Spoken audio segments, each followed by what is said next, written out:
Good day. We've got the pleasure of Dave Lindorff's company today. Dave Lindorff, hello. Just try your audio there, Dave. You having trouble with the audio? I've got you now, Dave. Sorry about Oh, that. Yeah, there was a bit of a silence there. We've got Dave Lindorff with me today. Dave, okay. welcome. Thank you for having me. Hmm. David Lindorff is a very respected veteran journalist based in the US most of his life, in the journalism business for over 50 years, I think. He is an investigative journalist. He's a filmmaker and an author of books. Um, Dave actually has I don't know if you'd call it the honor of being labeled a national security threat by the US Department of Homeland Security. He found this out through a Freedom of Information search and found that he was labeled a threat to the US for his writing, in that he's investigated over many years the use of extrajudicial or heavy-handed policing in the United States. This is pertinent to what we're going to talk about today, and it's a very dark subject. Is the United States turning into a death squad state under Trump, given the murder this week of a unarmed, apparently innocent woman in Minneapolis by the ICE, the immigration customs enforcement agents, who shot her at point blank range. Now, after this horrible killing, Trump and his aides denounced the woman as some kind of radical left lunatic, and there was all this rhetoric to justify what appeared to be an extrajudicial execution of this lady. Dave will go into the details more in a second. Now, Dave Lindorff actually wrote an article a couple of weeks ago on his Substack page, in which he asked the question: is the Trump regime planning to begin snuffing out or jailing political critics, opposition? Um, with the now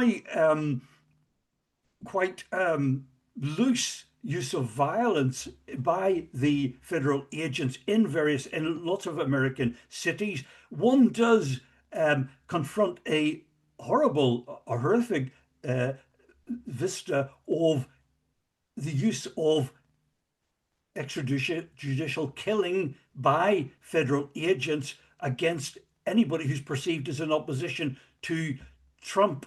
Dave, I'm going to hand it over to you to take it up from there.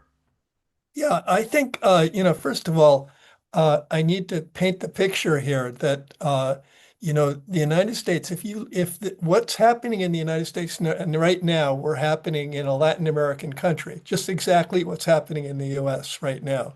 Uh, we would call it a police state. We would call it, much like the like Chile under Pinochet or I don't know, the Brazilian government under Bolsonaro.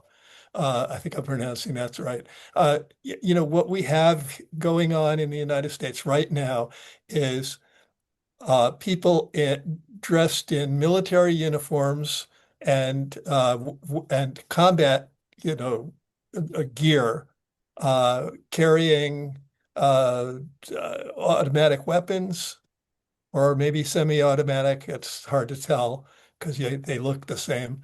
But rappelling onto residences from helicopters in the middle of the night, breaking into apartments, arresting people, throwing them on the ground. Uh, and we have also shootings of people like what happened to Renee Good. Um, Either, I don't know which is worse. If she's innocent completely and just was in the wrong place at the wrong time and tried to leave uh, because she was terrified by being assaulted by people with masks, not identifying themselves, and then they trumped up a fraud that she is as you said, some radical lunatic, uh, anti-Trump lunatic, or if they really thought that, and then they killed her. So one is, either one is horrible. And she's not the only one. A number of people have been killed this way so far. They've shot at two other people a couple days later in Portland, who both are hospitalized. The woman was shot in the chest. The guy, I think, was shot in the leg and is in better shape. We don't know how the woman is.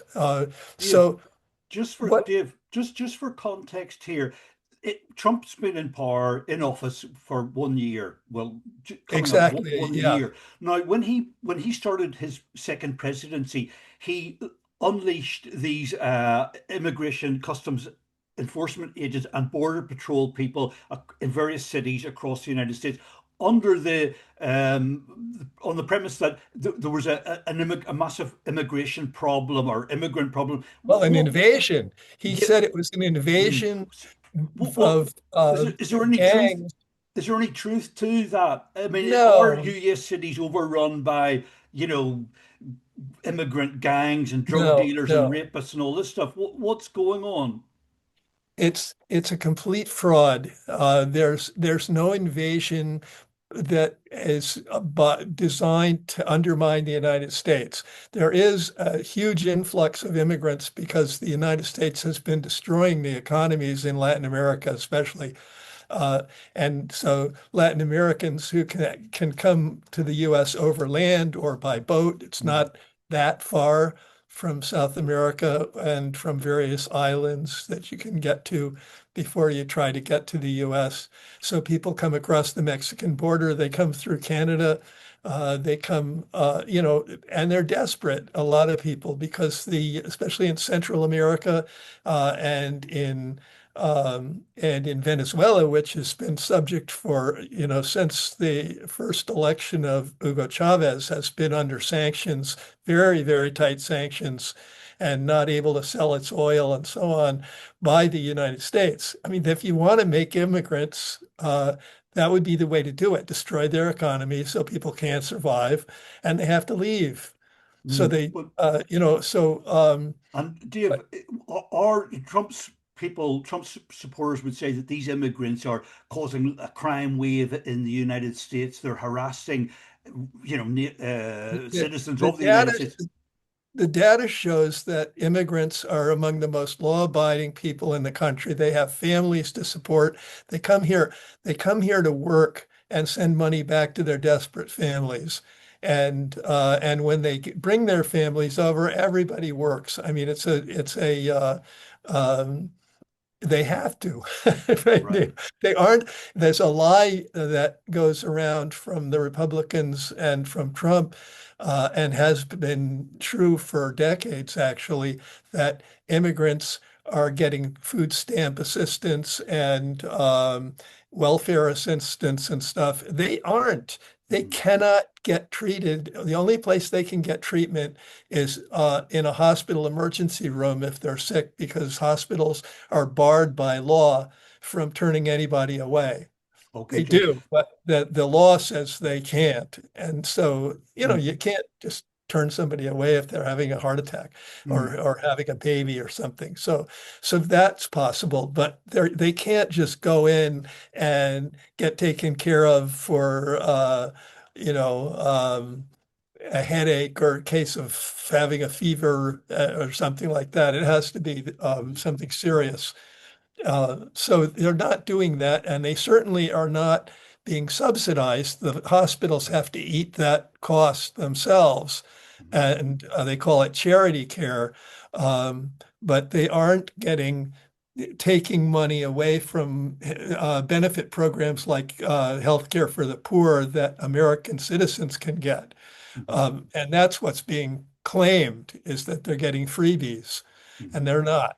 So, but I wanted to say that the what Trump did is when he came in this second term, he created basically a personal army in this, turning ICE into basically a military police that he can send thousands of them into a place like Chicago or Los Angeles uh, or Portland or Minneapolis, and they can terrorize the immigrant population. And then what's happened with that was that those people, and they wear military uniforms or military gear, camo gear, Hmm. which is ridiculous. And I'll go into that later. That was in my article. Yes, you Uh, did. You they, did another article pointing out this out that why are these guys wearing jungle camouflage, military yeah, I mean, gear? what is camouflage really for? It's to hide yourself so you won't get shot, right? Or so you can sneak through the forest or the desert or wherever the U.S. is sending troops, and have the element of surprise, one or the other, defense or offense. But the camo is meant to hide you. And so here these guys are. Why would they have jungle camo in a city or desert camo, depending on which uniform they happen to pick up that day out of the closet? Uh, but when they come in, they're wearing the wrong uniforms for hiding themselves. I suggested they should be wearing uniforms that have a pattern of bricks or cinder blocks or Mhm. garbage bags, because our cities are piled with garbage every collection day. But And what you're you could pointing? hide in a garbage bag and to have Yeah. more effect of, being able to snatch an immigrant off the street. If you come in camo, they're going to run. Hmm. So it makes no sense unless it's to terrorize people, and the countries like in Latin America are very used to seeing evil American soldiers in camo coming into their countries. So they are terrorized by it. Hmm. That's a terrible image for them. Hmm. So and Arabs and Palestinians and so on in the seeing people in desert camo are also used to that. So it's meant to terrorize. Okay, And Dave, and have you got any figures on the victims of violence over the last year under Trump's direction, under his policy of sending in these paramilitaries into the cities? How many people have been shot, injured by these agents? I don't have the numbers on those who've been shot or injured. A number of them have been shot, uh, but the violence is potentially life-threatening. What they do is there's uh, they follow kind of the procedures of U.S. law enforcement these days, which is very military. They when there's riots and stuff, they come in with wearing body armor, Kevlar armor. They grab people when they arrest you, even if you're arrested for things like a driving violation or something. They bust your window of your car, they pull you out, Hmm. they once they get you, they handcuff you, and then they throw you face down on the road, which can be a fatal injury. You can't protect your head. Hmm. You just get thrown down. The standard procedure now is throwing somebody to the ground and then piling on top of them. And that's where, how George Floyd died was they pile on top of you and then you can't breathe. So we don't really know Hmm. all of what I, happens to the I, immigrants. I saw a figure, Dave, of 12 people in the last year. That's one a month shot. Not sure it was fatally shot, but so this week there was three people. In addition to that, Mrs. Good in Minneapolis and these two people in Portland, Oregon. I mean, It's got to be at least 12. yeah. So And so we what? don't Why? know what's happened. We don't know what's happening with the immigrants themselves. We're talking about citizens often, like Mhm, Mrs. Good, the mother of three kids. She is a citizen. mhm. They And didn't even ask her. Dave, would it be an exaggeration or extreme to call Trump's these immigration officers, these federal agents, paramilitaries? I mean, it's like a Gestapo force of Nazi Germany. You know, they're a Gestapo. His private kind of goon squad. Yeah, you can make, I made the comparison. I think it's very valid that what this fascist tr tendency happening in the United States is doing, what Trump is doing is following Hitler's playbook, picking on a vulnerable class and making everyone hate them and fear them. And Mhm. that's what Hitler did with the Jews and the communists and the Roma people uh, in his rise to power. He had this group which it was basically Nazi thugs when he wasn't in power, when he was rising through in the early 30s, and then when he became chancellor, he took those same people and he converted them into the Einsatzgruppen, Mhm. which was a personal army of Hitler's. They These were part of their job was protecting him, and part of their job, I mean, eventually they became the main people like who were uh, going around grabbing these, Untermenschen, Jews and the, communists and these Roma. Einsatzgruppen, Dave, Einsatzgruppen. were death squads. Yeah. Right. And what they would do eventually, once the war started and Hitler could really start operating the death camps without, visibility around the world, uh, they were the ones that were following the troops. Uh, I describe them as like hyenas following a lion pride that's hunting, they would pick up in the Jews that were in cities that were captured and ship them off to the death camps or actually just kill them on the spot. Mhm. And we're approaching that with what's happening with these immigrants in Now, the United D- States. Dave, so sorry to cut in on you, Dave. I'm just conscious that we've got a limited time, and this very important this topic. I'm trying to get as much out of these 30 minutes. Dave, so in the last year, there's been pushback or resistance from among some U.S. citizens Quite a are lot. opposed to this harassment of uh, immigrants, and they seem to be sort of like defending them or protecting them. And this is where this lady, Mrs. Good, was seems to be doing. She was acting as a legal observer, according to the Minneapolis mayor and various local authorities. And she was like a semi-official or sort of official capacity as a legal observer, monitoring the ICE, the Immigration Customs Enforcement agents, to, well, I don't know, ensure that they didn't use excessive violence on immigrant people. That's right. And so she was driving her vehicle, monitoring these people. I mean, again, Dave, I have to say that the video that's come out proves that Trump and his people were completely lying. This lady did not present a threat to these ICE officers who, assail, were trying to Well, open her door, the car door, and what have you. So, um, what I'm trying to get at, Dave, is that we've gone from tr- trying to hunt down immigrants to U.S. citizens as well. The net has widened out to involve U.S. citizens.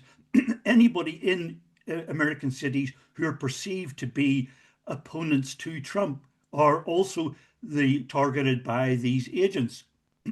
well, look, we have a president who has been granted immunity by the Supreme Court with all these conservative judges that were put on the bench by him and other right-wing presidents who now are saying that the president has absolute immunity for any presidential acts that he does. He can't be arrested. He can't be charged and indicted like he was from the first term. Mhm. And the president himself says that he's not subject to any international law. He has, only his morality, and there's not a more immoral person I can think of than, Mm, than President Trump, as his limitation. He can do mm, whatever he wants, and when they talk about say the people taking pictures of them or journalists writing. Journalists have been shot, with supposedly non-lethal weapons while covering these actions. They've been shot in the head with plastic bullets, which mm, can penetrate your skull if they're too close to you when they're fired. This is serious stuff. mm, Um, uh, and what they're doing with these people that like good, they use these terms like she weaponized her car, right? mm, So she may not have had a gun, but she had a car and she tried to drive away. And if you look at the video, she wasn't driving at anybody. They were beside mm, the car. So yeah, unless the car can move sideways, um, then she wasn't a threat. But yeah, they fired through the windshield and it killed her. We mm, have they also have said that taking videos of these guys doing their job of rousting these immigrants is an act of violence. And that's absurd. mm, So they feel like they can, like what they're doing is they're actually attacking journalists' mm, hands with batons when they attack them, affecting their ability to do their job. It's hard to do when your hand's smashed. Uh, they've uh, physically thrown journalists onto the ground, like I described. There's a lot of violence going on against journalists. mm, I put this in the context of where I was put, like, as you mentioned, on the terrorist watch list for an article I wrote about the Pentagon describing massive fraud. And that was during the first Trump administration. And for 2 years, I know I was on it. I don't know whether I'm on it now because you can't find out.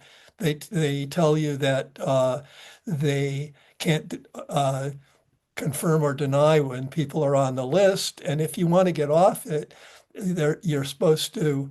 You can't just call up the FBI that composes the list because the FBI says they get reports from some other federal entity and they won't tell you what that one is. So it's very Kafkaesque. If you wanted to mm, find out, you have to go to the agency that reported you and get them to report back that that's a mistake or you shouldn't be on the list. mm, So I'm just there until I'm off, I guess. And that what that means is the list is made available to every police officer with a computer. So if you get stopped for anything, jaywalking, whatever, and the guy runs a make on you on their computer in the car, it's going to come up suspected terrorist watch list. And mm, for a mm, cop, that would mean, uh-oh, this is a different kind of arrest. I better, get my gun mm, out and, mm, and your arrest is going to be a much different arrest. So th mm, these kinds of things are going on in this country. And when you put them all together, it's like I said, I think anyone seeing that being done in Mexico or in mm, Cuba or in Venezuela or Colombia or whatever, uh, Chile, Paraguay, Argentina, we would say, oh, it's turning into a police state. yeah, And that's what's yeah, happening in the United yeah. States. We are turning into a police state. Yeah. Well, it has to be said, Dave. I mean, the United States, innovated the Phoenix program in Vietnam, the Salvador option in El Salvador, the Operation Condor throughout Latin America, where, I mean, this is the United States conceived, planned, implemented, executed all these programs to assassinate people, perceived opponents, political opponents. So, I mean, it's very fitting, very consistent, very disturbingly consistent that such a program would then be implemented in the United States itself. It's perfectly logical, Well, we've albeit there've been you know, People have warned about that. The people have said, when a country uses that kind of illegal behavior abroad, comes home to the home country, and hmm people would scoff at that and say, nah, nah, nah, But if when you have a program of murder like the Phoenix program in Vietnam, and you get rid of your opponents that way, that is what is going to happen now. You're going to hmm have you're going to have the president is doing things like he says, I'm sending troops into American cities.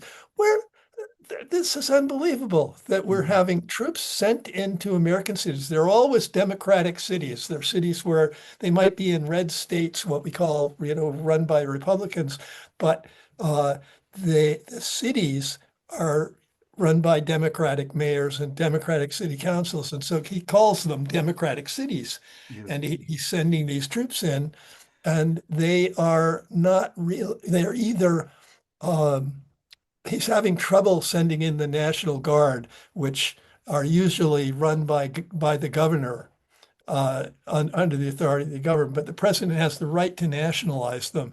But what he's been doing is getting uh, National Guard troops from red states run by Republican hmm governors to send them to another state. That's getting perilously close to civil war. yeah, yeah, When yeah. you send Mm, Texas troops into Massachusetts or into some other state or some hmm other city, yeah. um, Do you know, it's Dave? perilously close to the occupants of those cities saying we're being invaded by these right-wing yahoos with Yeah, guns. yeah. Dave, did you notice? I'm sure you did, but it was very disturbing the rhetoric that the Trump and his Vice President J.D. Vance and others were using about Mrs. Good, the lady who was killed in Minneapolis this week, point blank, shot dead, shot in the head by these ICE agents. I mean, they were labeling her, completely demonizing, dehumanizing her as some sort of lunatic, a leftist. I mean, when you're using rhetoric to justify cold-blooded murder of a person, this kind of rhetoric, this political targeting of people. Oh, if you're a leftist, then or any kind of opposition person, then it's okay to kill them. I mean, Exactly. this is where it's going, isn't it? It's And really, that is where it's going. yeah, So that's what makes it all so awful and so scary is that they are really following exactly what happened in the 30s in Germany. right. That people started to accept the fact that it was okay to kill communists who used to, who actually had a legal party and ran, for chancellor. And the Mm-hmm. socialists, then it was like, I forget the guy's name, the minister who said, first they came for the communists and I wasn't a communist, so I didn't pay that much attention. Then the socialists, I wasn't a socialist. Then they came for the Jews, but I wasn't a Jew and then they came for me and there was nobody to Mm-hmm. fight Yeah. for me. And It's that's what's happening here. We're yeah. there, but I think it's, I'm optimistic in one sense. What you're seeing in right now is a mass movement to defend the immigrants, where neighbors are going out in the streets and calling out what's happening, and often driving the ICE guys away because they come out in such massive numbers and Mm-hmm. with all have cameras and they can't arrest them all. So I Dave, think that there is Dave, some hope that this stuff that is going too far and it is going to lead to a backlash that might be able to stop it. Dave, there seems to be all the same. Well, that's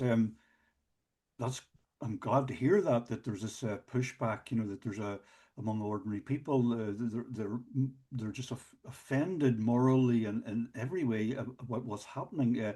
But there does seem to be a complacency in the U.S. establishment media, the mainstream media, and the Washington, the politicians. I mean, I don't hear anybody or see any reports or commentaries in the media about Trump's death squad kind of tendencies and where it's going to. I mean, there seems to be a kind of a dangerous complacency or blindness to the horror that's unfolding here. Is it? Would you agree? Is there that kind of complicity? Absolutely.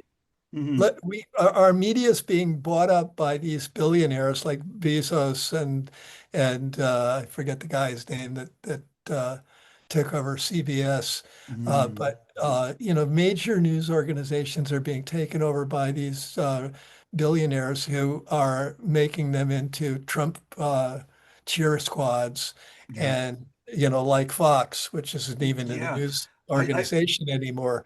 And yeah. and I, so, yeah, I noticed. a lot of people aren't getting the news. I know, and Um, Dave, sorry to cut in on you. I noticed that about Fox. I mean, on reporting about this lady, Mrs. Good, her murder this week, killing, um, that they immediately started talking about, oh, the left, all the kind of usual suspects are now coming out on the streets, these leftist groups, and, trying to make out as if to shift the blame instead of like just focusing in on the cold-blooded murder of a woman by a federal agent under Trump's orders, and then Trump lying about it and demonizing the lady. Then Fox just, it was disgusting. They started to kind of like distract with all sorts of other stories about left subversives coming out on the street.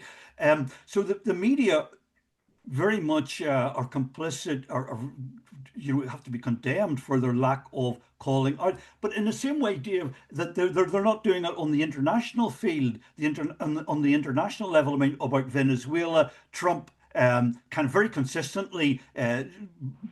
Sending in kind of the military to overthrow Venezuelan government, kidnap the president of the country, and uh, in the process killing scores of people. And the media are just saying nothing about it. They're just, as if this is normal. Yeah, no, it's true. We even get these frauds that, where they are showing pictures of people crying in the streets supposedly with joy at the ouster of Maduro, and they're fake. Mm, So people, you get the image that, Maduro, I don't really know enough about Maduro to know whether he's a corrupt thug, but I suspect from what I'm seeing in some media, some Latin American media, that there's a lot of support for him from it's the reason that his vice president is now being made president, and the communal militias are out in the streets mhm. defending the Bolivarian revolution. So then I don't think that he was that unpopular, Yeah. and Well, Jeff Sachs, we don't get that in the American media. Jeffrey Sachs, the professor of international relations, said it well at the UN Security Council this week that, look, it's got nothing to do with Maduro's character or his political record. The issue is that you cannot just invade a country and kidnap a president. But the thing is that the US media and the European media have, mainstream media that is, have been very, well, mute, silent, complacent. They're not condemning this. They're not reporting on these crimes. Just in the same way, on the domestic front in the US, where now we've got agents, federal agents, killing people on the streets. The president of the country is denouncing these victims as leftist lunatics that deserved it. And yet the media are really shockingly complacent, as the country slides towards fascism. Yeah, no, that's absolutely true. They are not doing their job. They're afraid of being attacked by because they're conglomerates, and they also own television stations which are licensed. They can lose those licenses. Those are newspapers are losing money and televisions make money. So if you if the president is able to threaten them losing their television properties, then they're in real trouble. Papers like the New York Times Right. support themselves by by the television stations that they own, Yeah. and they lose money on the paper.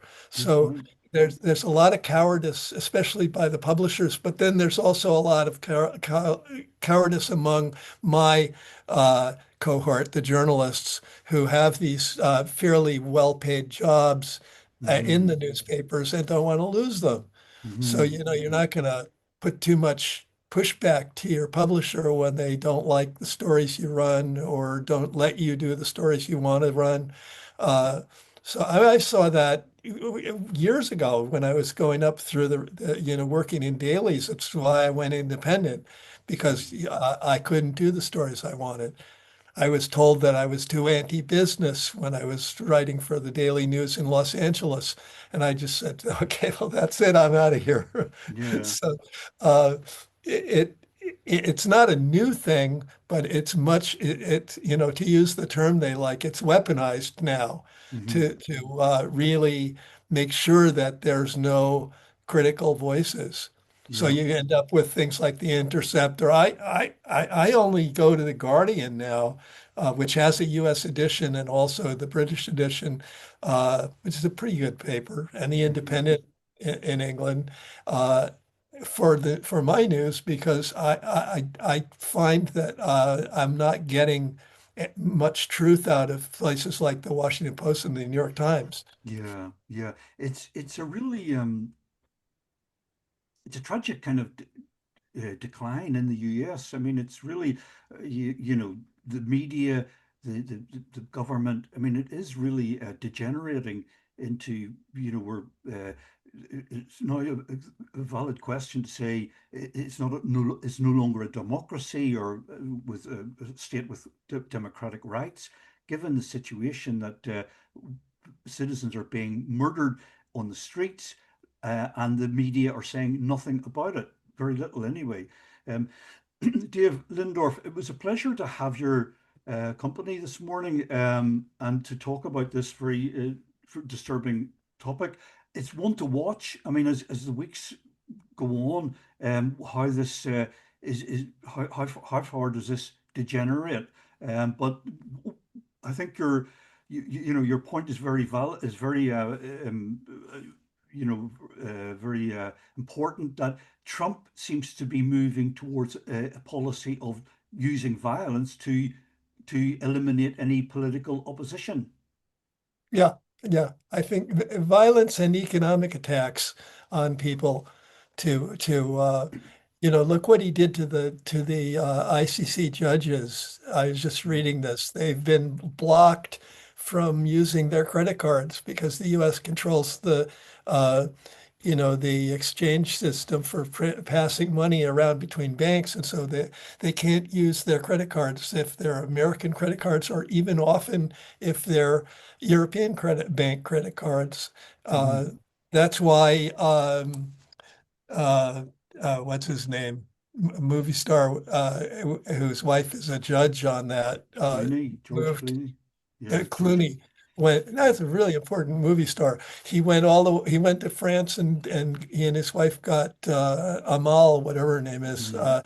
got she's a judge on the International Court, and they went to France because she was being threatened in the U.S. Dave, and Dave, sorry, I'm going to cut you off here because I don't want you to be lost in mid-sentence. Dave, thanks very much. Very important, I mean, absolutely important topic today. Thank you.